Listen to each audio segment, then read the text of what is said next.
എൻസൈക്ലോപിങ്സിൻ്റെ പുതിയൊരു വീഡിയോയിലേക്ക് നിങ്ങൾക്കേവർക്കും സ്വാഗതം. ഈ വീഡിയോയിലൂടെ നിങ്ങളുമായി ഷെയർ ചെയ്യുന്നത് പലരും PSC പരീക്ഷകൾ എഴുതുന്നവരാണ്. അപ്പോൾ നമുക്ക് തുടർച്ചയായിട്ട് 2 പരീക്ഷകൾ എഴുതാതിരുന്നാൽ പ്രൊഫൈൽ ബ്ലോക്ക് ആവുമോ എന്ന തരത്തിൽ പലർക്കുമിടയിൽ പല രീതിയിലുള്ള സംശയങ്ങൾ നിലനിൽക്കുന്നുണ്ട്. അപ്പോൾ അതിൻ്റെ വിശദാംശങ്ങളാണ് ഈ വീഡിയോയിലൂടെ നിങ്ങളുമായി ഷെയർ ചെയ്യുന്നത്. നമ്മുടെ വീഡിയോസ് ആദ്യമായി കാണുന്ന സുഹൃത്തുക്കളാണെങ്കിൽ ആദ്യമേ തന്നെ ചാനലൊന്ന് സബ്സ്ക്രൈബ് ചെയ്യുക. അപ്പോൾ നമുക്ക് വിശദാംശങ്ങളിലേക്ക് കടക്കാം.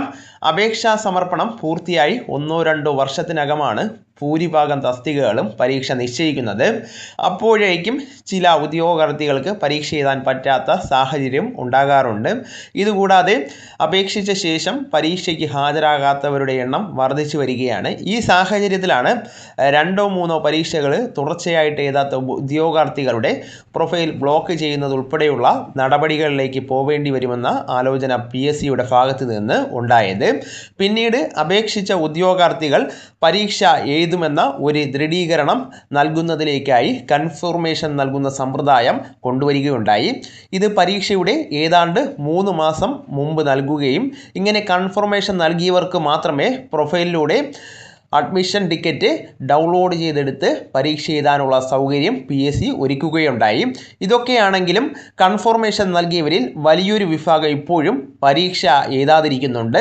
സ്വന്തം വിവാഹം, അടുത്ത ബന്ധുവിൻ്റെ വിവാഹം, മരണം, UPSC, IBPS തുടങ്ങി മറ്റ് പ്രധാന മത്സര പരീക്ഷകളോ അഭിമുഖങ്ങളോ അതേ ദിവസം വരിക എന്നീ ഒഴിച്ചുകൂടാനാകാത്ത കാരണങ്ങളാൽ പരീക്ഷ എഴുതാതിരിക്കുന്നവർക്ക് ഇക്കാര്യം രേഖപ്പെടുത്തി വയ്ക്കുകയും രേഖകൾ hall ticket, interview memo, admission ticket, wedding invitation ശേഖരിച്ച് വയ്ക്കുകയോ എപ്പോഴും PSC ആവശ്യപ്പെടുന്ന സമയത്ത് ഈ രേഖകൾ സഹിതം അപേക്ഷിക്കുന്ന അപേക്ഷയോടൊപ്പം സമർപ്പിക്കാവുന്നതാണ് എന്നൊരു തീരുമാനവും ചർച്ച ചെയ്ത് നിലവിൽ വന്നു. നിലവിൽ 2-ലധികം പരീക്ഷകൾ എഴുതാത്തവരുടെ പ്രൊഫൈൽ ബ്ലോക്ക് ചെയ്യുന്ന തീരുമാനം PSC നടപ്പിലാക്കിയിട്ടില്ല.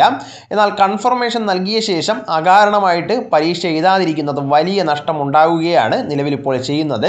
പരീക്ഷ എഴുതാമെന്ന് ഉറപ്പ് നൽകിയവർക്കായിട്ട് പരീക്ഷാ കേന്ദ്രം കണ്ടെത്തുകയും ഇൻവിജിലേറ്റർമാർ, ചീഫ് സൂപ്രണ്ടർമാർ, PSC ഉദ്യോഗസ്ഥർ എന്നിവരെ ക്രമീകരിക്കുകയും നിലവിൽ പരീക്ഷ നടത്തുമ്പോൾ പരീക്ഷാ ഹാളിൽ ഉദ്യോഗാർത്ഥികൾ ഇല്ലാതിരിക്കുന്നത് പൊതുപണം നഷ്ടപ്പെടുന്നതിനും മനുഷ്യാധ്വാനം പാഴാകുന്നതിനും കാരണമാകുന്നതായിട്ടാണ് ചൂണ്ടിക്കാണിക്കുന്നത്.